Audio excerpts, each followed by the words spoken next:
Hello everyone, welcome back to Cloud Yelling with UpsetTugboat. What a week today has been, and today is, the week of today has been, okay. So I got a few more bits and stuff and stories for this week. Today we're going to start out with Pokemon, everybody's favorite franchise, who was born in 95. If you're born 95, well, maybe, or, 95, that's a good time. Yeah, I know it came out like, I don't know, whatever, 90, whatever, but like the kids. Yeah, so Pokemon. Remember Pokemon? They're partnering with LEGO. And here are some of the first sets that are coming out with Pokemon. Let's gonna take a look here. And of course, it looks like it started with just the popular ones, of course. I mean, I guess that is to be expected. It's like all the starters, but just the final forms of the starters, plus Pikachu, which is probably the most popular, and Eevee, probably the second popular. But okay, let's take a look at this first. Venusaur, Charizard, Blastoise. It's coming soon, February 27th. So this February, let's see, it's June, July, or January, February, March, April, May, June. So next month. Yeah, so it looks like we have just the final evolutions. Oh, and it looks like you have like a little stand that comes with it. With like a big box. How many pieces? Wow. 6,800 pieces. That's a lot. I don't think that's meant for kids exactly. But yeah, I guess nowadays it's not the kids. Kids are less, well, not less, but I mean like more adults are interested in Pokemon nowadays anyway. Or I get not more. But the kids that used to love it in the when they were kids, they grew up to be adults and they still love it. That's a good way of putting it, I think. Yeah, and there we go. And yeah, I would say this looks pretty good. Although I don't know, I think Venusaur's face is a little. I don't know, how would you put that? Bumpy, loopy, I don't know. Looks like the nose looks a little wonky there, but I guess yeah, because he has his spots and his warts and stuff, and the plant, yeah, everything good. The Blastoise looks really good. This looks very good. I like this. I like Blastoise. I think because Squirtle's really my favorite. I know everybody likes the Charmander, but no, I like Squirtle. Squirtle was my first Pokemon, like my very first Pokemon. All the way back in Pokemon Red. And I don't mean Fire Red, I mean Red. Like the very first one in 92 or 94, whatever it was. Very first Pokemon Red. I chose Squirtle as my starter because I like turtles and water. Yeah, so yeah. And this is also my favorite evolution. And also, I like Charizard, I like Venusaur too, but yeah. Just... But anyway, yeah, so this does look good. Charizard looks... Yeah, it looks fine. It's got the big wings.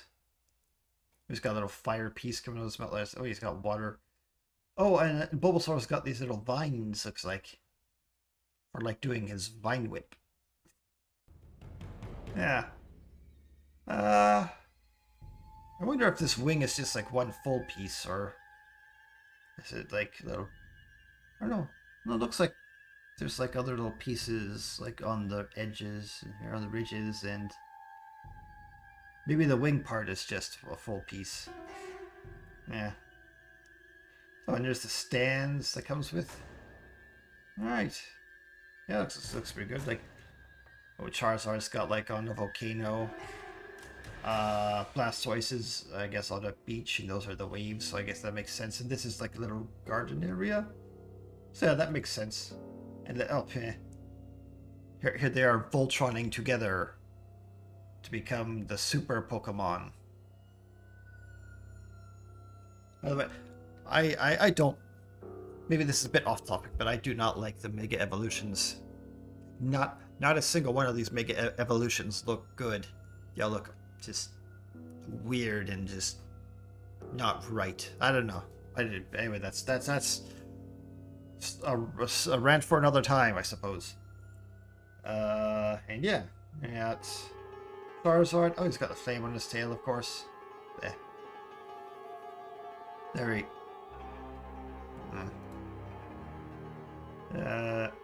Wait, does his tail move? Oh, so you can flap his wings with the tail. Okay, that's cool. Yeah.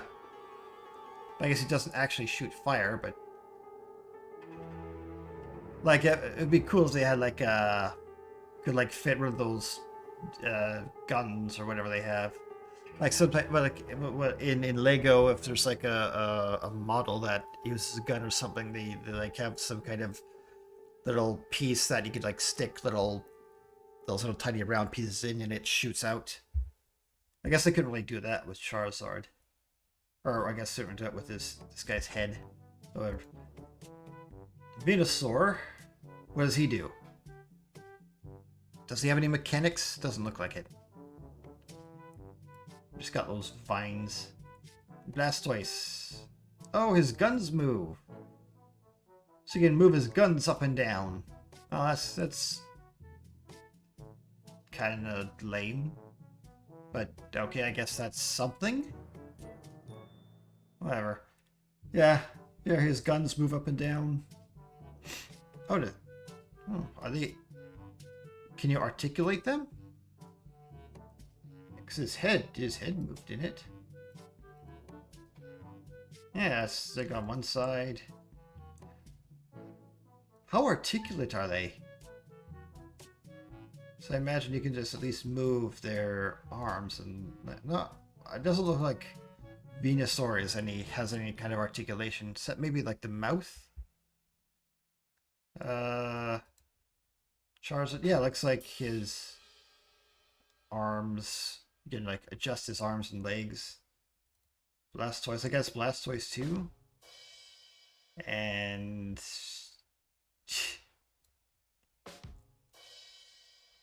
yeah, because it's all just a big joke. This is the blueprint. Oh, the measurements. So 50 centimeters, 19 inches. So that's, yeah. So just a bit less than 2 feet. I guess 2 3/4, or I mean 1 3/4 foot tall. I guess it's more accurate look. Size. Yeah, look at this. It's pretty big. Imagine this is pretty heavy too as well.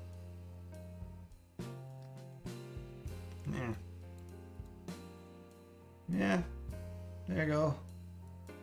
So it looks like it's a display piece, and it's also adjustable or modular. I guess modular and adjustable. So, yeah. Yeah, there he is. His mouth, kind of a pig face.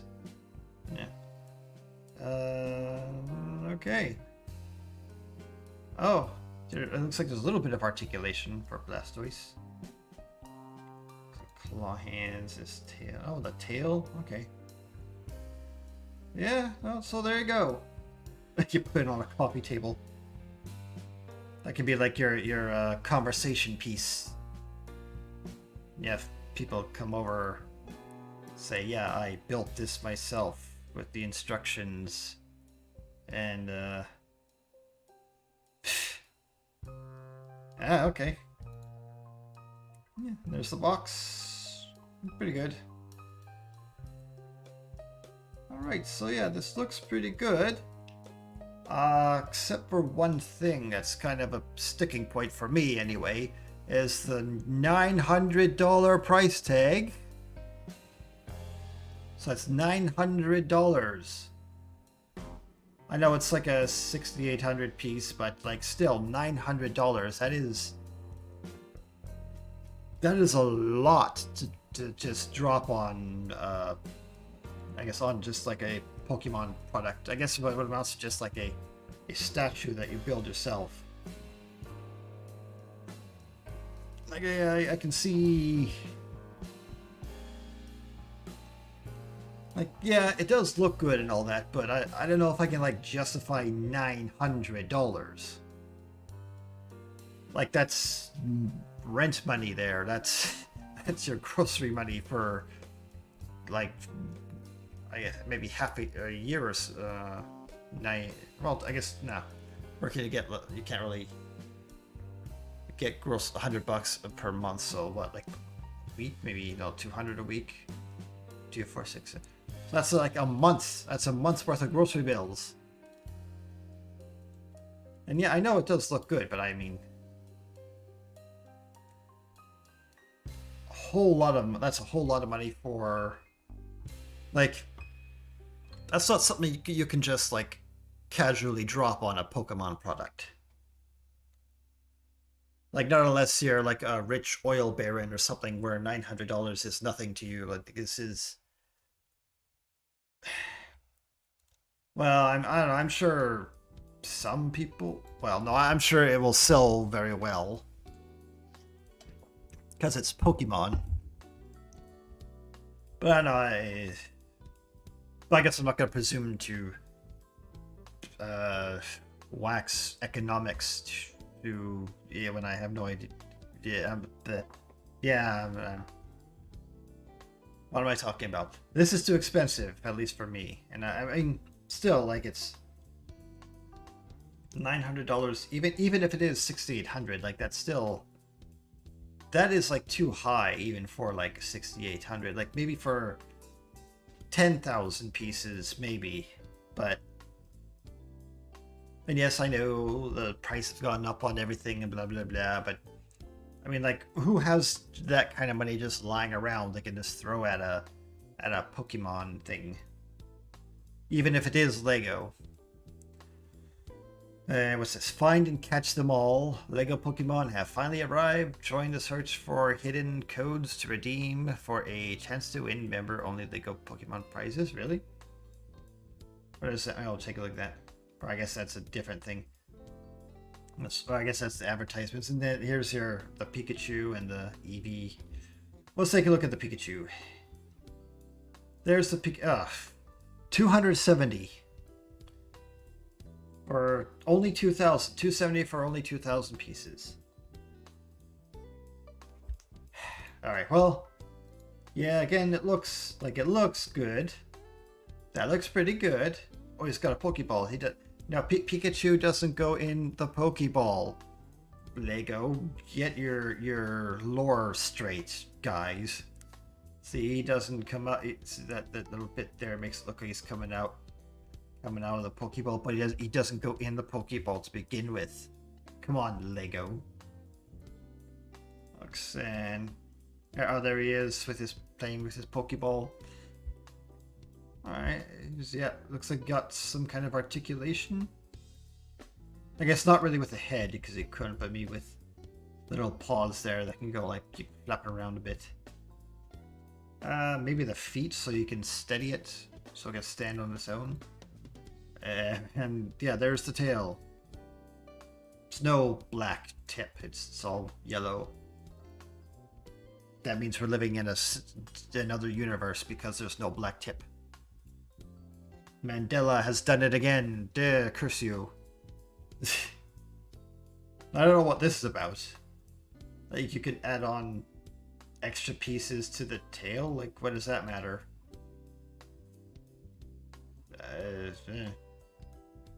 There's your scale. 13 inches, so just over a foot tall.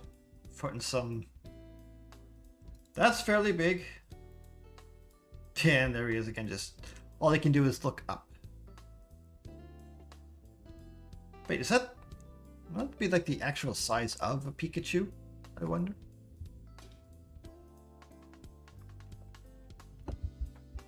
It's like, I guess he looks bigger by comparison to Ash, but Ash is supposed to be a child.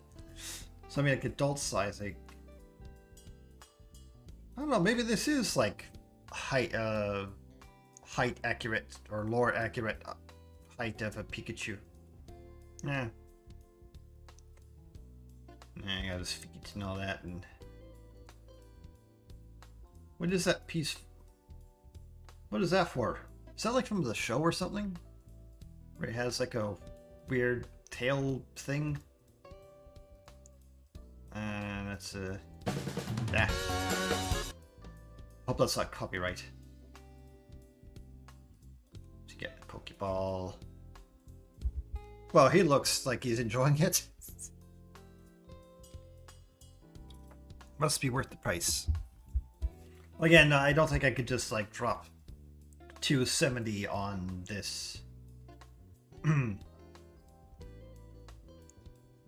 But it does look good.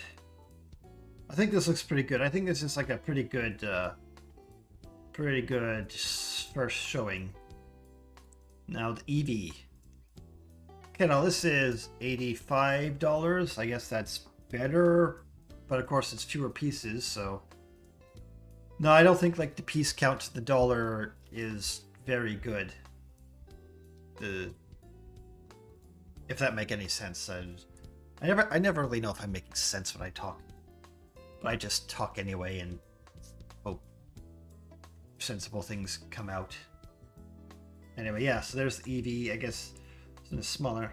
Oh, it can wag its tail. And its ears. Wiggle the ears.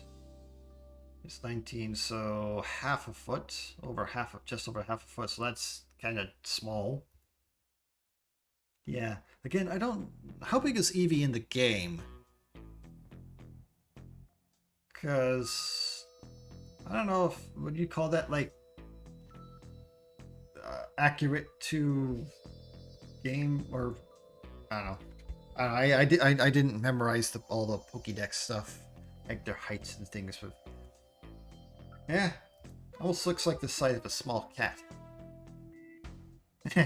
Bet you'd like fight your cat with the Eevee if you wanted to. Yeah, again, looks good. Yeah.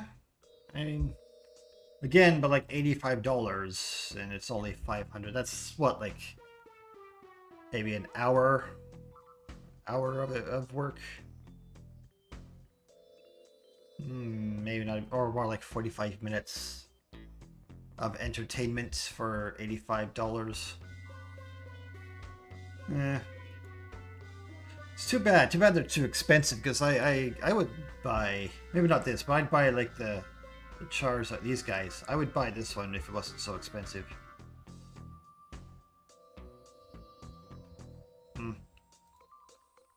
Yeah, they, oh. Let's see. Oh, and yeah, I guess his water doesn't shoot out. It's just sort of like a little effect they have there, which I think is a missed opportunity. They should put like the actual Lego guns in there so you can shoot the like water pelts out of it, or pits, those little bits, those little pips. Yeah. Adults welcome. Yeah. Thanks. I don't know. Only adults can afford these things.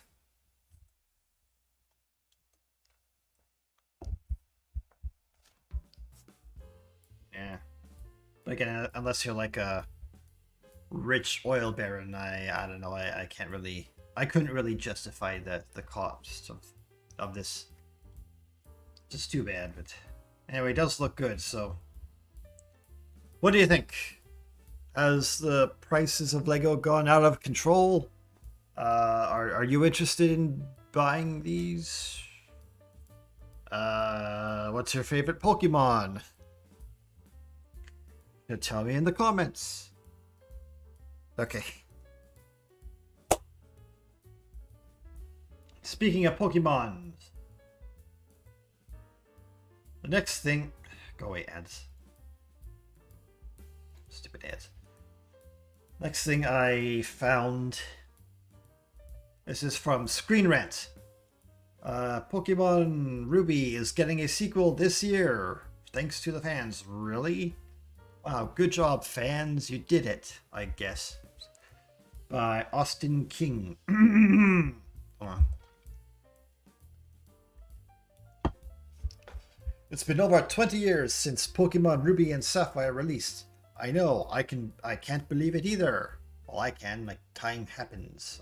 Like, of course.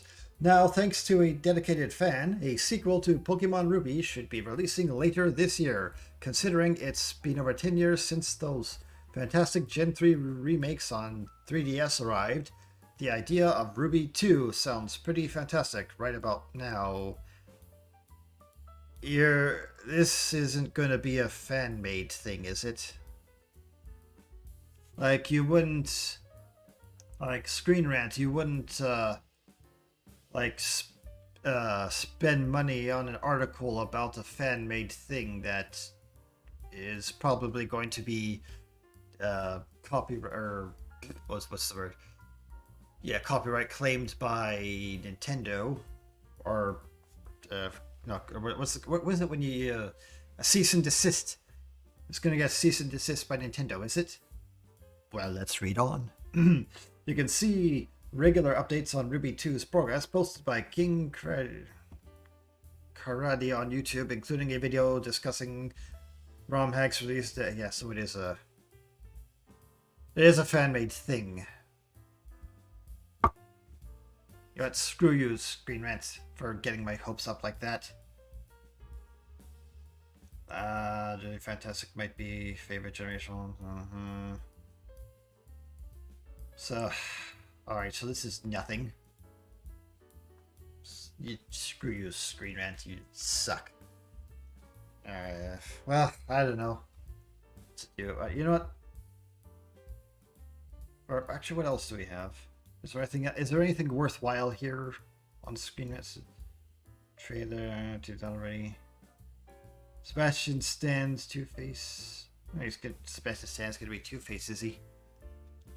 James Bond. Oh, James Bond casting on one scene. Are they doing another James Bond movie? Eh. Oh look, yeah, this guy knows what's up. Sadly, it'll never see the light of day. It might have had a shot, but now you drew attention to it, and now Nintendo will move to destroy it. Thanks a lot, Screen Rant. Yeah, screw you, you stupid hack. News, not even new. You're not even a news site. Screw you, Boston King. You know what? Screw this.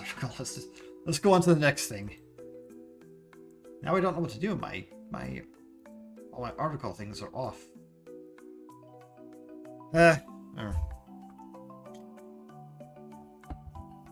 Okay. The microphone. Well, it's something that isn't fake. Gate World. Your complete guide to Stargate. By Darren from Gate World. As the new Stargate series will take a while. So you're telling me that it's the thing that's in progress is going to take some time to make. So the thing that's being made is going to take time to make. Okay. Thank you, Darren. With the writer's room assembling in January, hey, that's now. Series creator Martin Gero says the long-suffering fans should expect production to last around 2 years. Well, that's normal nowadays, I guess. Stargate fans are ecstatic about an announcement that a new series is finally in the works, continuing the franchise for a new generation of fans. Amazon MGM Studios revealed last month that Stargate Atlantis veteran Martin Gero is creating the show for Prime Video, where it will stream globally. On the heels of the recent news that the writers' room will convene in the LA area in January, Jiro has given us a better sense of the production's timetable, and just when we might see the new show on our screens. We're starting the writers' room on the other side of the year, Jiro told Gateworld, and Dial the Gate. These things take about 2 years. Give or take, it might be a little shorter, it might be a little longer. Hopefully it's not longer. Just to set everybody's expectations, it's going to be a minute.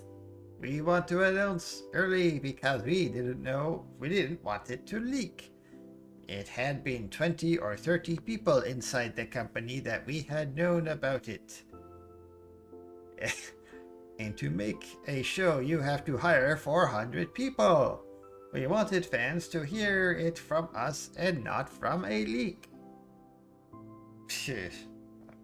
Given the typical pattern of modern streaming series, we had speculated that if the new show was ready to go before cameras in 2026, it likely would not premiere before 2027. With the creative team assembling early next year, the debut window is now looking like it might be late 2027 or 28. Longtime fans of the franchise are already 14 years into its hiatus.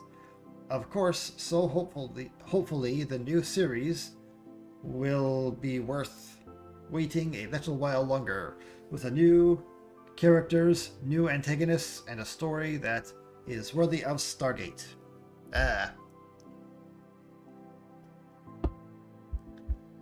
Oh, Reboot series. I don't know about... Oh. A longer production calendar gives Amazon plenty of time to localize episodes, including voiceovers in multiple languages, for a simultaneous global release, and of course, it also allows the show to go big with its visual effects ambitions.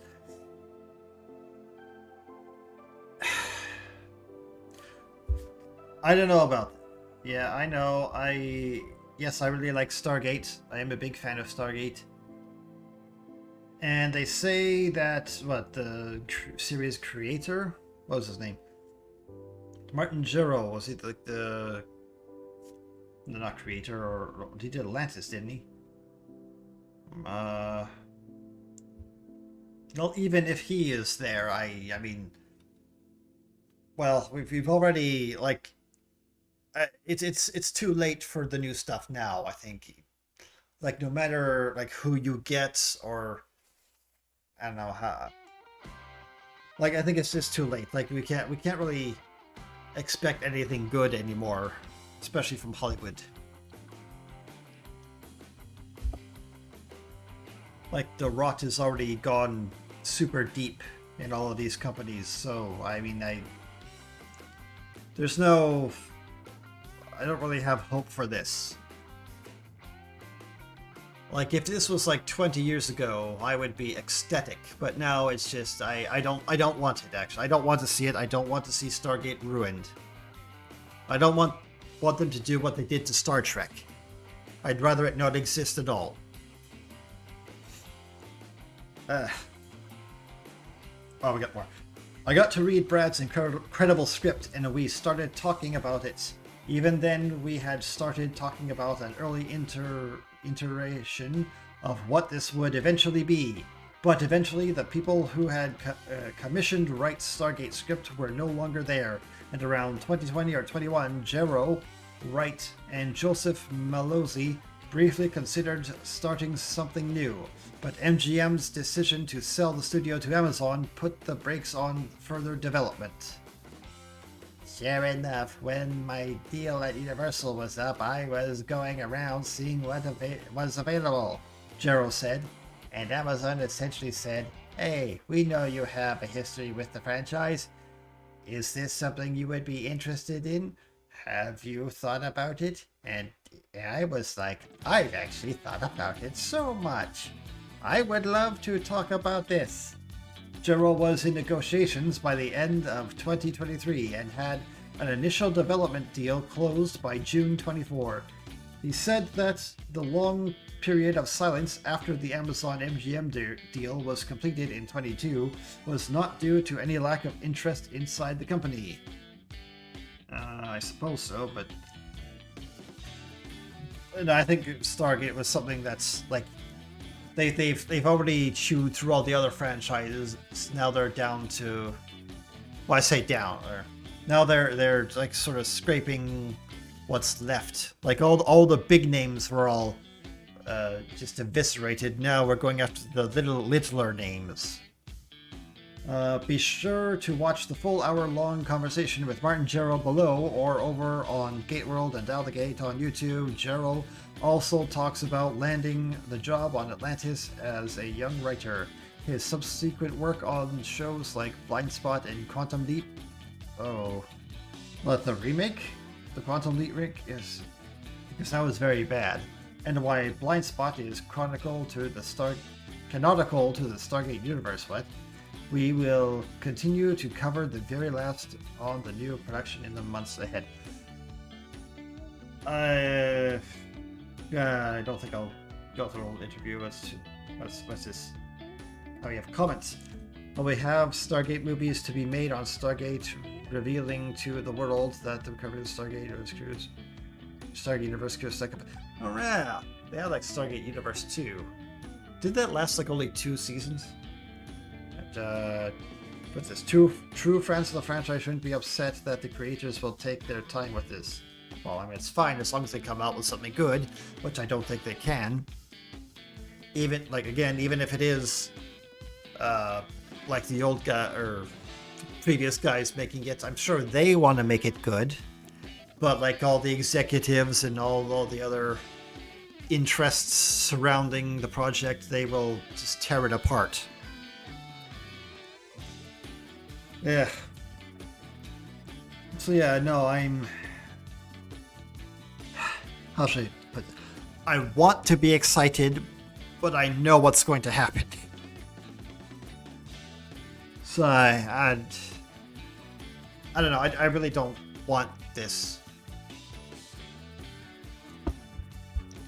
It's like, just look what happened to Star Trek.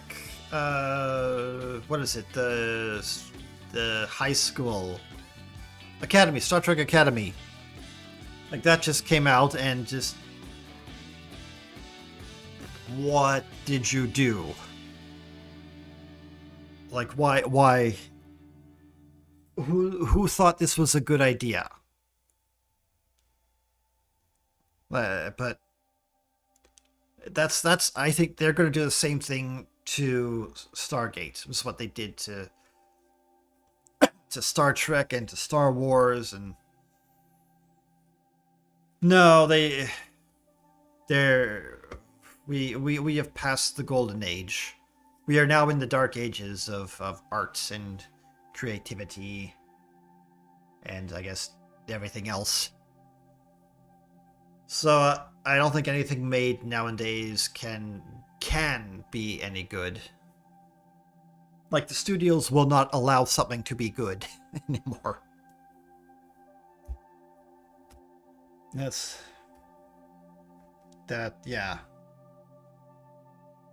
Again, and I do hope I'm wrong. And I was hoping I'd be wrong about Star Trek Starfleet, but no. It is just as awful as ever. If not worse than anything we've had before. So what are they going to do with this series, I wonder? Are they going to make it... Is it going to be like a continuation of the Stargate now, or is it going to be like a full-on reboot? It's like they had that whole keeping the Stargate a secret from the world thing in the previous show. I don't think you can keep that for any other shows you make now, because like this... The Stargate from the first episode is very different from the Stargate from the last episode. Like, I don't think anything can be kept a secret anymore. And hey, here's a question. Should you keep alien technology secret? Like, say if, I don't know, they found, like, a real Stargate. Like, should they really keep that a secret, do you think? And could you keep that a secret? Like, do you think, like, if the news came out tomorrow that an alien artifact was found on Earth and it lets us go to other planets, do you think, like, the whole world would actually go into a huge panic? Well, when does the world not go into a panic?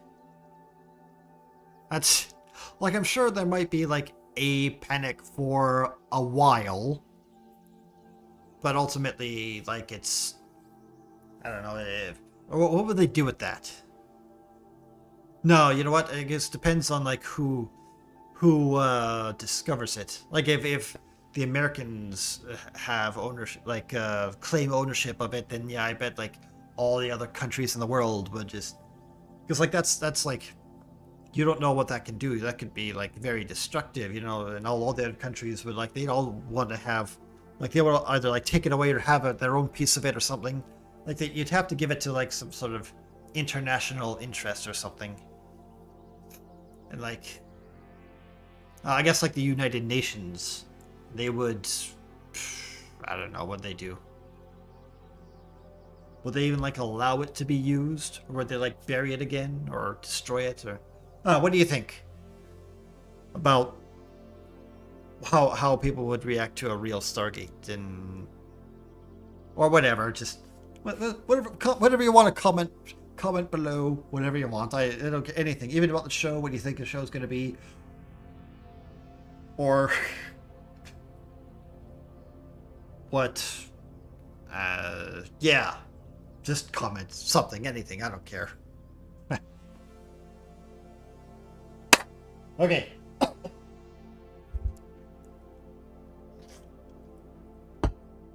So next, but I don't care. I'm still. All right, I found this thing, and that might be interesting. Parade. Yeah, excuse me.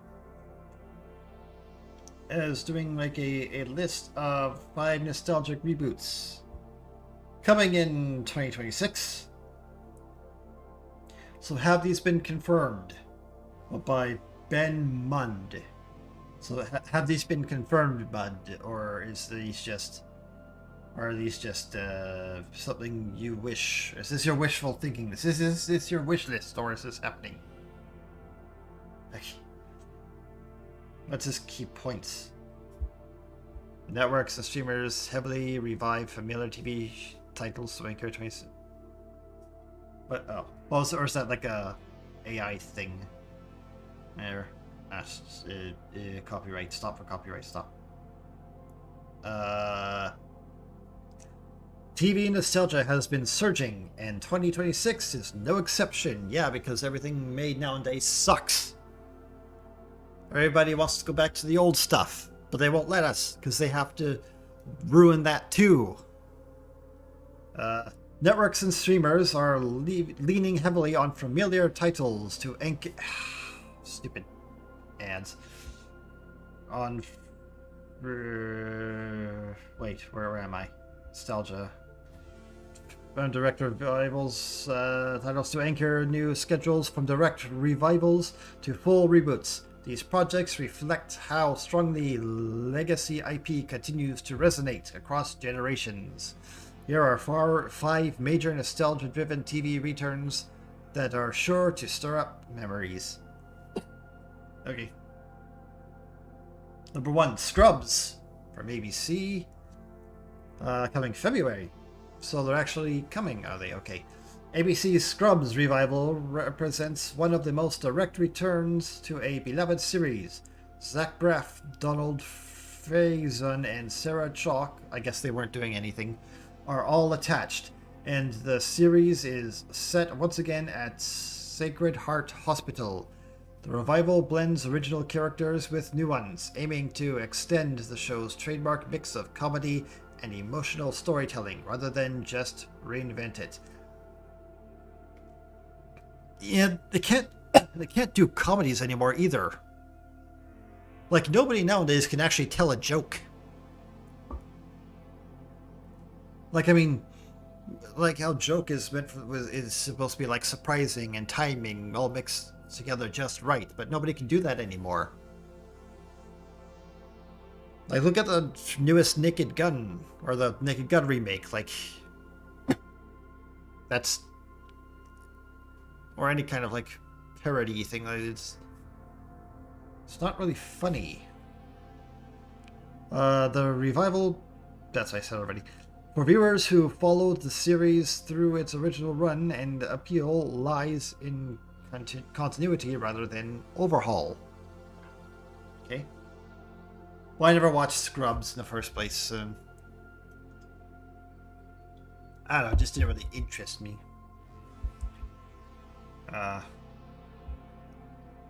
Didn't have any aliens or wizards in it, so I didn't really care. And they were still unfair. Well, so is Bryan Cranston coming back for that? Hulu Disney Plus, April 2026. This 4-episode limited event reunites most of the original cast nearly 2 decades after the sitcom ends. So it's not a series revival. 4-episode limited event, so it's not a series revival. It's just like that's like the length of a TV movie or so.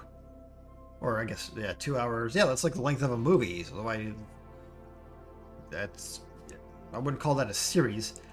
Streaming on Hulu, the revival acknowledges into the passage of time, revisiting the family's dynamic through an adult lens.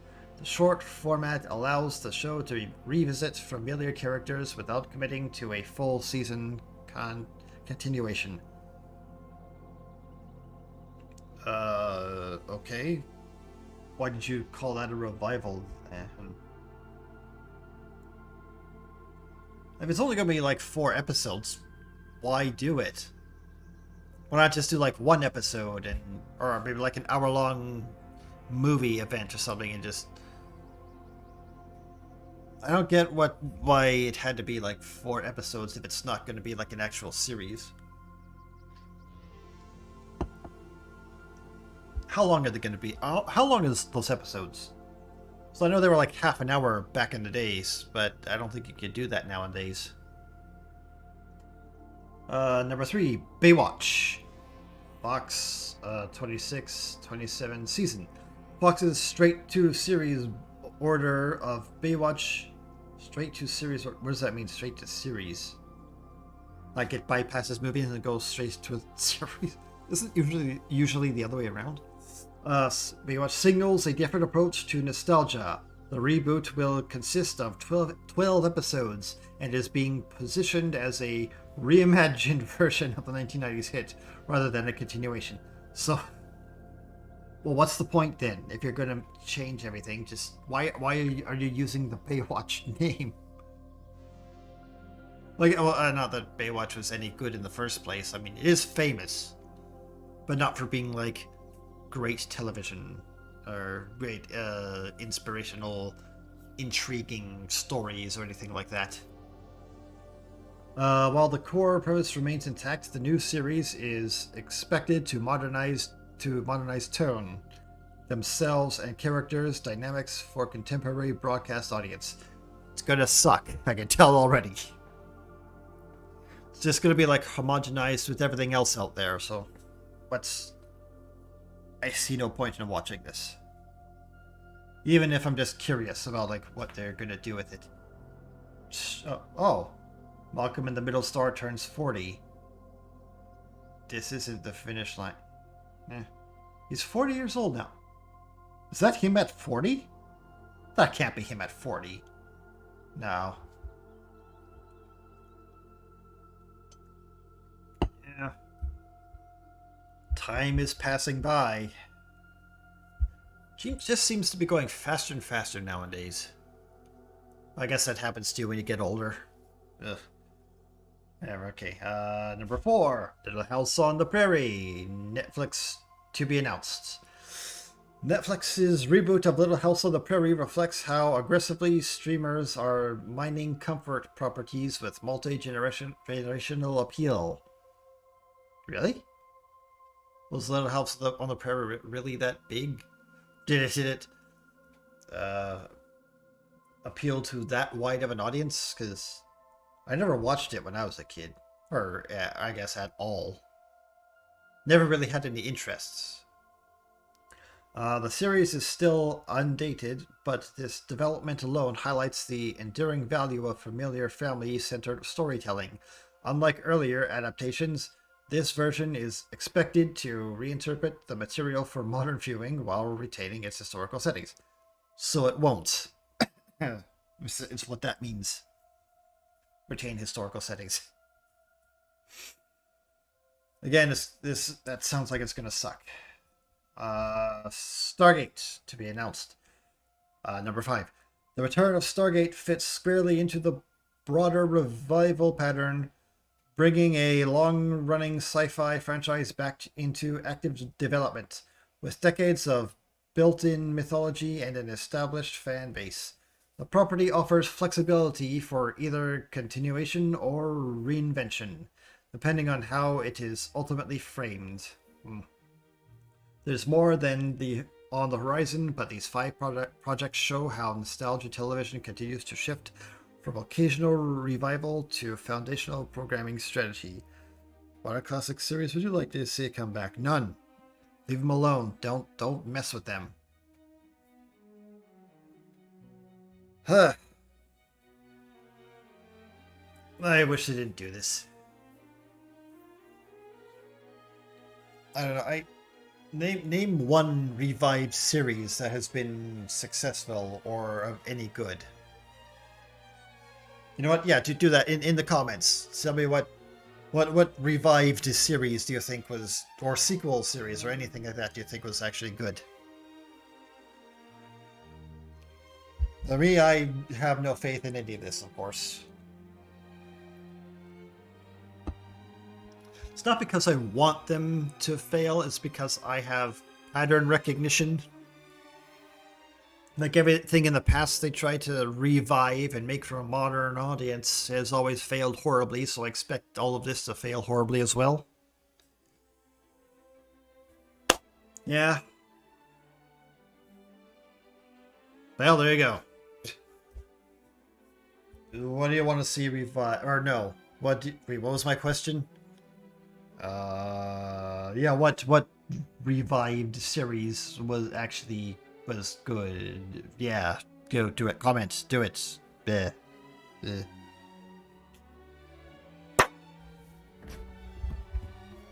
Keep hitting everything.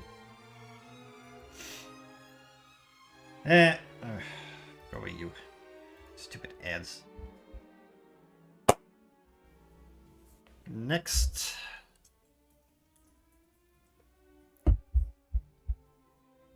There's something interesting, I think. The revival of Godzilla X Kong, Supernova's villain, poses a major Kong question. Like, can he defeat him? Or... well... I don't know. Well, just wait, does he have his axe still? Or does he have, like... no, he's got that gauntlet now, doesn't he? But that's... I don't know. It's like, I don't know, what can Kong fight? Like, Kong's just like a big monkey. He's not like a radioactive lizard that can shoot lasers or anything like that. Like, what does Kong have? Or I guess he has his own empire now, doesn't he? Maybe he can, like, call up his Kong buddies to fight the monsters for him. Yeah, he's got numbers on his side. He can, like, send wave after wave of his own Kongs to fight whatever, the space Godzilla, I guess. That's what the new monster is. This is from Screen Rant. Why are we going back to Screen Rant? Screen Rant is a see, I had what I wanted to say in my head. Now it just fell right out the window. What was I going to say? We know Screen Rant is just a crap well. It doesn't have any water, just lots of crap. So whatever you scoop out of it is just crap. Yeah. Take that, Stream Rant. By Bill Dubiel. Dubail. Dubail. By Bill Dubail. Yeah. Ever since the reveal of Godzilla X Kong Supernova's title, theories have flown about what it might mean. It means Space Godzilla, of course. Like, what else could it be? Like Supernova. Space. Like, what is the confusion? The previous entry in the Monsterverse, the New Empire, introduced a brand new villain bent on controlling the Earth, validating the subtitle. Yeah, it was just another big monkey who controlled another big lizard. And that was it. Yeah. Once Supernova was revealed, naturally Godzilla fans the world over began to speculate about which space-based kaiju film Big G's cinematic history might make their debut in the legendary Monsterverse. In December 23, nearly a year and a half before the movie's release, a Writers Guild of America directory seemingly confirmed the arrival of Space Godzilla. What do you mean, seemingly? Godzilla's ultra-powerful cosmic doppelganger. It's also a pretty bad movie. Even from, like, Godzilla bad movie standards of the even the standard of like a bad Godzilla movie, that was a bad movie. Godzilla versus Space Godzilla, that's what I was talking about. Is Space Godzilla's power set? What do you mean seemingly confirmed? Do you mean like these are just rumors? Nothing's actually been confirmed? If Space Godzilla's power set is anything like it was in his debut movie, 1994's Heisei-era classic Godzilla vs. Space Godzilla, he will definitely be a dangerous enough threat to the world to encourage Godzilla and Kong to break their uneasy truce and team up again. Break their truce? If you're teaming up, you don't break a truce when you team up. You kind of reinforce, or you kind of ally. You don't break a truce. Like, you break a truce when you fight each other. However, Space Godzilla's arrival also brings up an uncomfortable question about the monster that essentially led the last two movies. Godzilla, or Kong. Or I guess, yeah, they had more Kong than they did Godzilla in the Godzilla X Kong movies.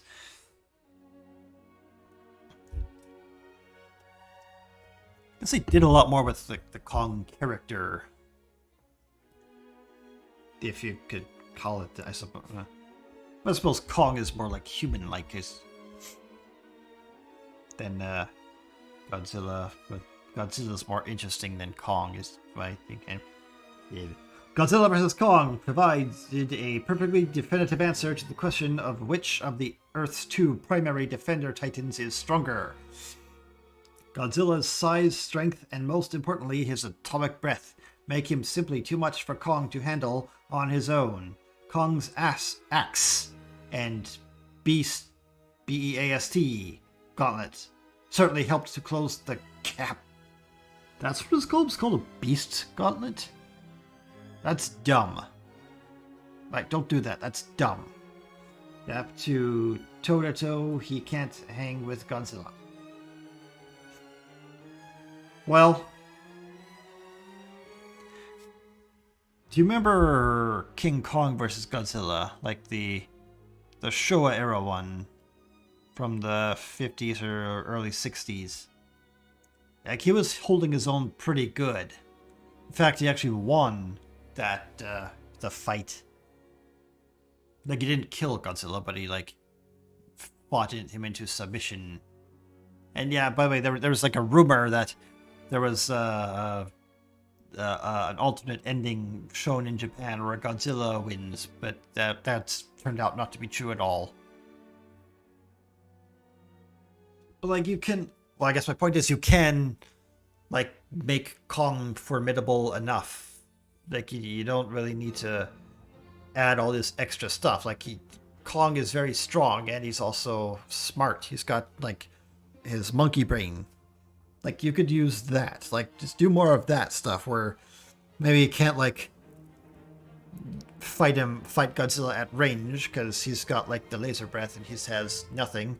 Maybe you can, like, trick Godzilla or something. Like, you can do things. You can play around with that. Like, there's ways to do it if you wanted to.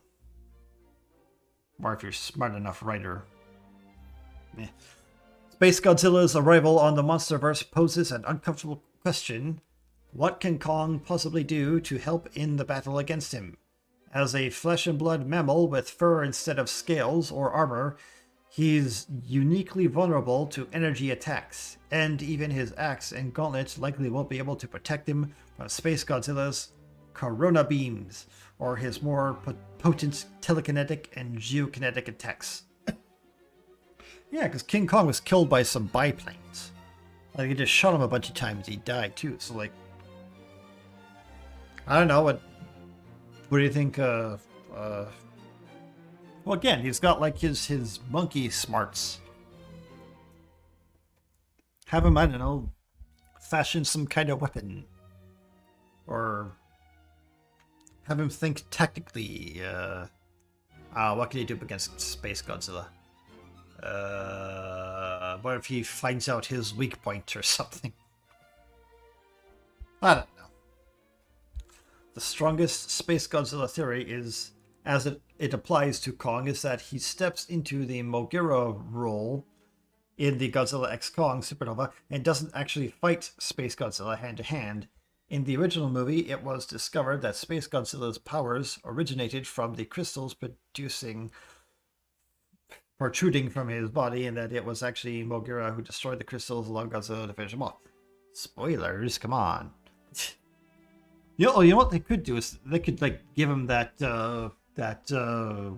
Iron Man suit that I guess they said they were making in the previous movie. Like, the reason why he had that gauntlet is because it was like supposed to be part of like a huge Iron Man suit that who are those guys? Monarch was making for them, but then the government said like, no, that's stupid, don't do that. But yeah, give him an Iron Man suit or something. Give him like a rocket launcher gauntlets or something. You can like. I mean, no one is expecting high art or smart writing in this movie. So just go as ham as you want to. Who cares? Give him like a laser gun. Yeah, give Kong like a gigantic laser gun. I'm sure they have that in the underworld or the Hollow Earth, whatever they're calling that. I'm sure the Atlanteans or whoever those guys were in the Hollow Earth can like make him a crystal laser gun. Oh, what about Mothra? Isn't Mothra still around? She didn't die in the last movie like she always does, so... I don't know, if you get like... Oh, you can get like some kind of harness or attachment thing to like put Mothra on Kong's back, and then he can like fly around with her. Like, she could be like his wings, he could fly around, he could like shoot him with the crystal laser gun. Yeah. And it's an Iron Man suit. Yeah. You know what? Yeah, do that. You know what? Make an Iron Man suit for Mothra too. And then they like Voltron together, and they like, yeah, do that. Who was it? Legendary. Do that, Legendary. Kong could do something similar, like in Supernova. Finding a way to disable Space Godzilla while it's Godzilla who does the actual fighting. It seems unlikely that he'd use his axe to do it, but as the last two movies have ended with Kong's axe killing Mechagodzilla and smashing Shimo's that was the other big lizard. I forgot its name. But as Kong is highly intelligent Titan, it stands to reason that he'd find a way to assist Godzilla inside from physical combat. So, talk right. There. He'd find a way to assist Godzilla aside from physical combat. It seems unlikely that Kong gets taken out of play entirely given his character's popularity and box office potential. So he will factor into the final battle in some fashion. However, it does feel appropriate that he takes sort of a backseat in Godzilla X Kong Supernova, given how outmatched he is by the movie's apparent big bad. Yeah, maybe make this movie about Godzilla. Like, give Godzilla more character or something. Let him do something. Let him discover a whole... Let him discover a lizard pit. Like the monkey pit in the New Empire. Maybe Godzilla can go and find like a lizard pit with all these other Godzillas in there. And they're shifting boulders around from one side to the other. And that's it. Yeah. Oh. Oh, there's a lot you could do with that if you just get if you're creative enough. Like, don't care about like intelligent storytelling or anything like that, because I think that's left the dock well a long time ago.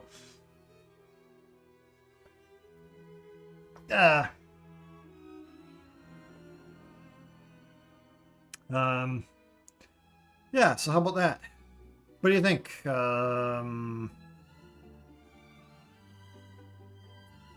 But it also sounds like Godzilla, or Space Godzilla, hasn't been 100% confirmed yet. Either, so... I don't know, let's just... It's like what the Jurassic World franchise should have done. Just go all out ham and cheese on the whole... laser guns and armors and all those things for the monsters and the... Get like more toys and stuff. Like make things for toys, and then what about Rodan? Where did Rodan go? Put him in there too. Have him do the thing where he like picks up Godzilla and drops him on the monster, like he did in the old Showa era. Actually, yeah, they should go more Showa types with their monster fights. That'd be funny. At least that'd be funny. Well, what do you think? What do you think they should do? What would be a cool thing to see? What could Kong do to fight Space Godzilla? Comment it in the comments below. Alright.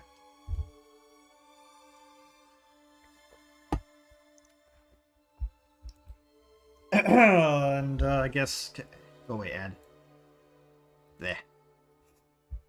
I guess maybe continuing on the Godzilla X Kong team up. Why does everything have to be X Kong now? There's been what? 2, 3? No, just 2 movies that have been an X Kong movie. Why can't we just have like another Godzilla movie? I suppose everything has to be in its own universe now, and they all have to be team-ups and everything. They have to be like, all the Avengers have to be in the movie for some reason. Like they did with Marvel. They're all, like even their individual movies, they had like other Avengers and other characters and stuff. So I guess they have to do that with Godzilla. Yeah. So there we go. Here we go. What's this teasing another Godzilla X Kong team up before Supernova? What is with that? By Nick Bythrow, and again, Screen Rant. The Monsterverse is teasing another team-up mission for Godzilla and Kong before Godzilla X Kong Supernova. And it's happening this year in Monarch Legacy of Monsters. Oh, it's for the TV show they made. Taking place before the events of Godzilla King of the Monsters, Monarch follows Kate Randall as she investigates her father's connection to the titular organization, which investigates and contains Titans worldwide, which would have been cool if that's what they actually did and just didn't turn it into just some dumb family drama show. However, Monarch Season 2 will feature a new threat as revealed in the latest trailer for the show. And if they had more Godzilla in it too. Like, there's a serious lack of Godzilla in that show. Or any kind of monsters or anything. Like, it was all just melodrama stuff. It was like all the most boring parts of a Godzilla movie was all shoved into one big TV series. Where was I? However much until the threads revealed the show. The end of Monarch Season 1 saw Kate, May, and Keiko arrive on Skull Island, 2 years having passed due to time dilation in the Hollow Earth. While Apex Cybernetics is conducting research in a new kaiju is looming. Their presence threatens the world. Godzilla and Kong will like to team up in fight. Monarch Season 2 site. So again, it's just like rumors, the unsubstantiated rumors, looks like. That they're going to put Godzilla in there with King Kong. Monarch Season 2 unveiled Titan X, a massive tentacled creature that's bigger than both Kong and Godzilla. Its presence on the surface of Earth appears to be an unintended consequence of Monarch's research into the Hollow Earth. It's also a massive threat that humanity might not be able to deal with on their own. This means there's a strong chance Godzilla and Kong will team up to fight the Titan X. So it's not even rumors, it's just this guy speculating on what future events will happen in Season 2. What? Roll this. Nick Bythrow. Were we having a slow news day that day, Nick? And Screen Rant? Like, it's not even on rumors. It's just what this guy thinks is going to happen, or what he, I guess, wants to have happen in the show. I don't know, should I continue with this? Yeah, what the heck, I think I just need the video. Kong is going to be a core focus of Season 2, given Apex's ongoing research on Skull Island.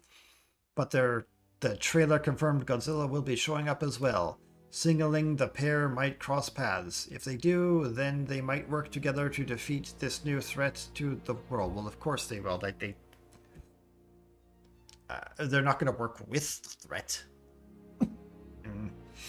Although the MonsterVerse timeline puts their first meeting at Godzilla vs. Kong, the show could rewrite history for the sake of major battle.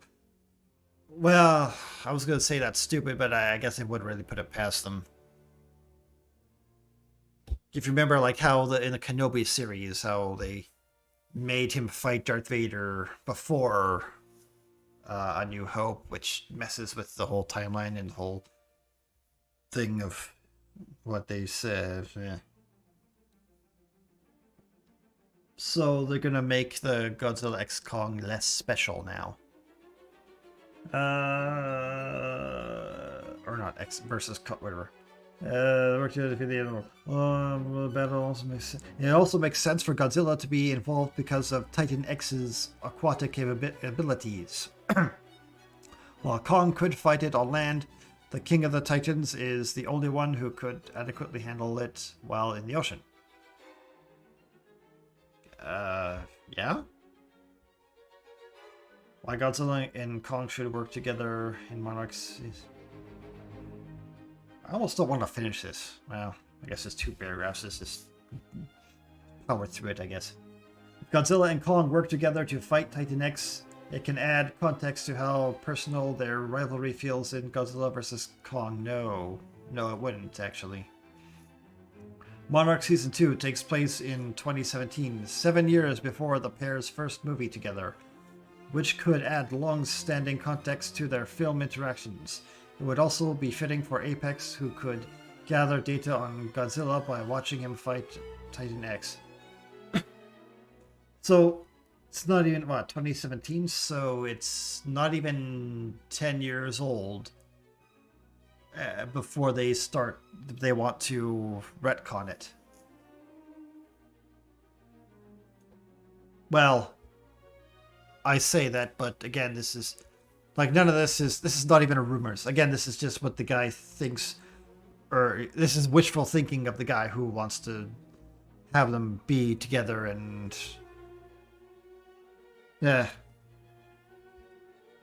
Like this is again a nothing burger, a big old nothing burger, with a side of "I lied to you" fries, and lots and lots of "Who really cares" sauce all over it. Yeah.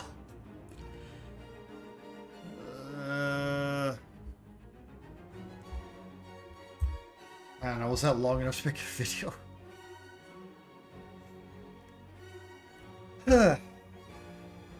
You know, I wish they'd stop doing that. Wish they would stop, like, making whole articles about some guy's hope for an episode, or what they want to see happen, or things that well, they like do that and put on their titles, like the Monsterverse is teasing another Godzilla X Kong film. Well, it's not actually. You're making things up in your mind. Like stop tricking people into thinking that there's actual substance to what's in this article. I don't like that. What do you guys think? Should people not trick people into reading articles about nothing important or nothing of consequence? What did I just say? I don't know. What do you guys think of Screen Rant? How about that? Because, like, I don't know how many articles have I read off of them, and they were just like nothing. They were just what do you call it? Fishing gauge? No. What do you call it when you deceive someone into reading your thing? Fraud? And you try to trick someone into thinking you have news when you don't actually. What is the word for that? So I'm sure I know. I do know what the word is, but I just can't think of it at the moment. Anyway, yeah. Tell me what you think. I don't know what else to say for this, so yeah, there you go. Screw you, Green Rant.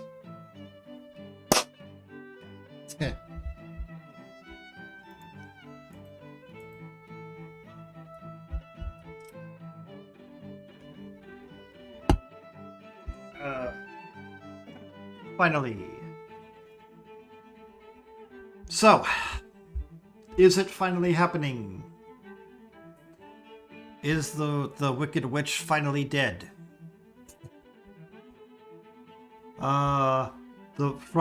This is from the Walt Disney Company. The Walt Disney Studios announces Lucasfilm leadership transition. Kathleen Kennedy to step down as Lucasfilm president and return to full-time producing, so she's not gone. So she's not actually gone, she's just not going to be the president. What exactly does that mean? Or how is that going to change anything? It won't. So yeah, I guess I'll spoil it now. No, nothing's really going to change. It's just there's going to be someone else in the president's seat, and whether or not they have any power to do anything or the will to do anything, I don't think so. Because Dave Filoni to lead Lucasfilm as president and chief creative officer alongside Lewin Brenes as co-president. Oh, so it's a co-presidency, so they have even less power. Well, not that Dave Filoni is really any better than Kennedy. Well, they kind of... I don't know. Sometimes it's hard to find the words to describe what I'm feeling. It's more very meh. Yep, more of the same. Why should I have any kind of reaction, really? Why should I get excited? Why should I be sad? It's just more of what we know is going to happen. There you go. Should I even bother reading? Yeah, I'll have to. Oh, yeah, this is a long one. Okay. Strap in, folks. Or no. Get comfortable, folks. This is going to be a long one. You don't want to strap in. Like, it's not comfortable strapping in. Just get comfortable. Go get a drink. Maybe get a snack. Maybe like play a game or something while you listen or whatever. Here we go. The Walt Disney Studio announces today that after nearly 14 years of leading Lucasfilm, President Kathleen Kennedy is stepping down from her role and will transition back to full-time producing, including the studio's upcoming feature films, The Mandalorian and Grogu and Star Wars Starfighter. Going forward, Dave Filoni will take on creative leadership of Lucasfilm as President and Chief Officer. Lucasfilm and Lin-Wen Brenna will serve as co-president Lucasfilm. With each having held senior executive roles at the studio for more than 15 years, the two will report to Disney Entertainment co-chairman Alan Bergman, and their close collaboration will carry Lucasfilm into its next chapter of storytelling, with a strong foundation of creative vision and operational leadership guiding the studio forward. Strong foundation of creative vision. Where was any of that? Like in the past 10 years or 14 years of Star Wars, where has there been any creative foundation? Or anything of any goodness? Well, we acquired Lucasfilm more than a decade ago. We knew we were bringing into the Disney family not only one of the most beloved and enduring storytelling universes ever created, but also a team of extraordinary talent, led by a visionary filmmaker. Really? I thought it was Kathleen Kennedy who was the president during that time. Ha ha ha ha ha ha. Someone who had been handpicked by George Lucas himself, because there was nobody else, no less, said Bob Iger, chief executive officer and big swindler and guy who lies and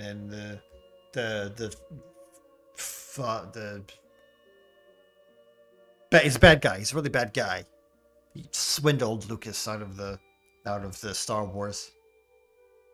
And he bragged about it in his book too. The Walt Disney Company, we're deeply grateful for Kathleen Kennedy destruction of our franchise.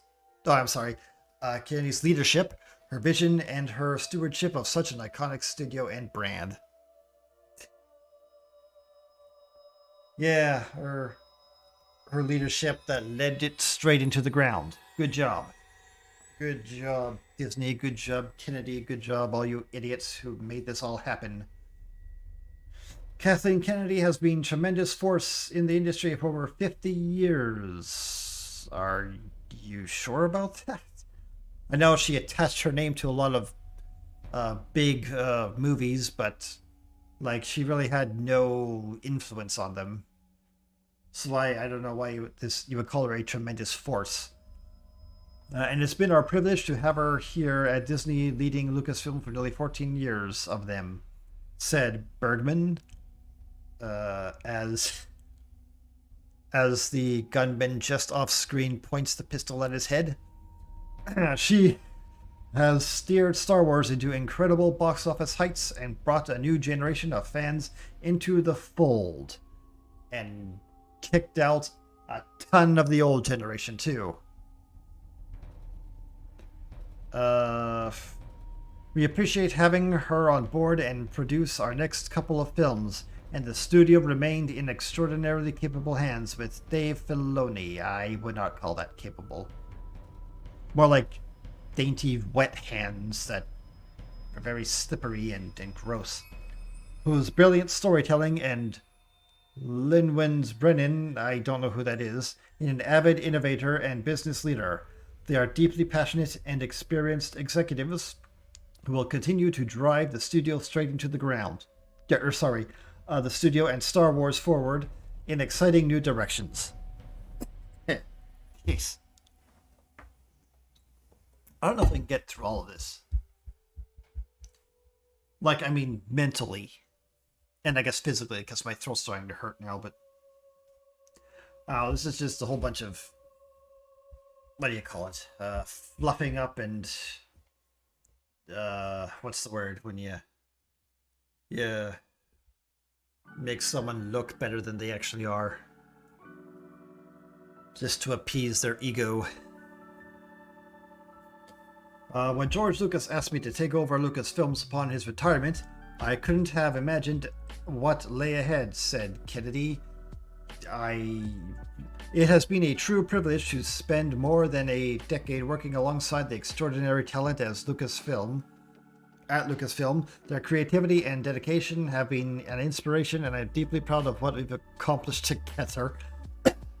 You're deeply proud of ruining the whole franchise to even creating animosity for what came before as well. But how badly this thing... Yeah.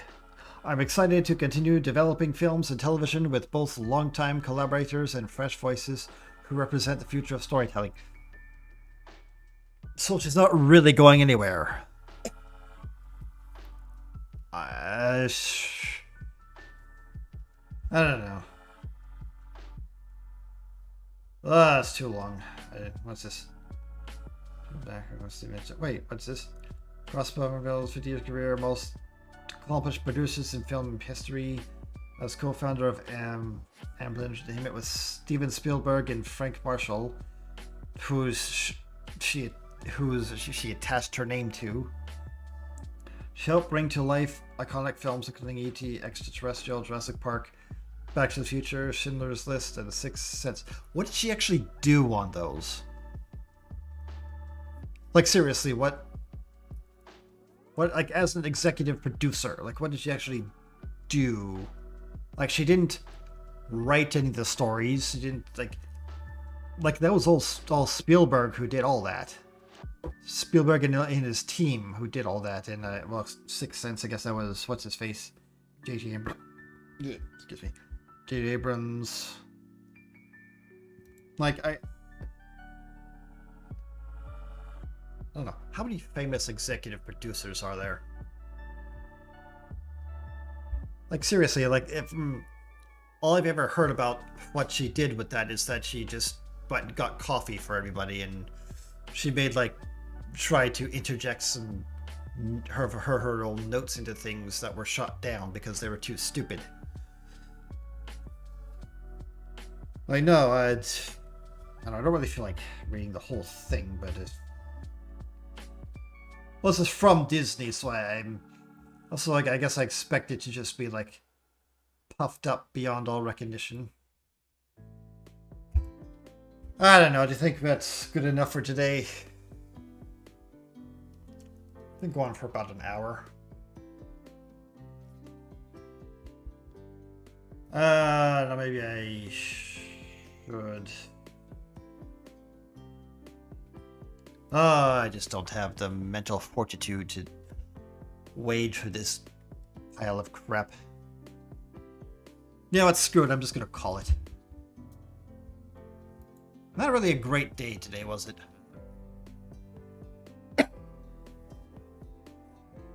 Yeah, I guess, well, we had like a bunch of articles that were we had a couple articles that was just a bunch of baloney. And just, yeah. Whatever, I guess we'll just call it here. It's fine. It is good enough. This is an episode. We yelled at those stupid clouds. We showed them, you stupid clouds. Think you're better than us. Nah. I'm shaking my fist. You can't see it, but they, stupid clouds.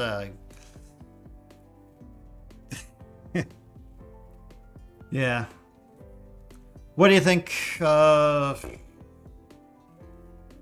Comment or whatever.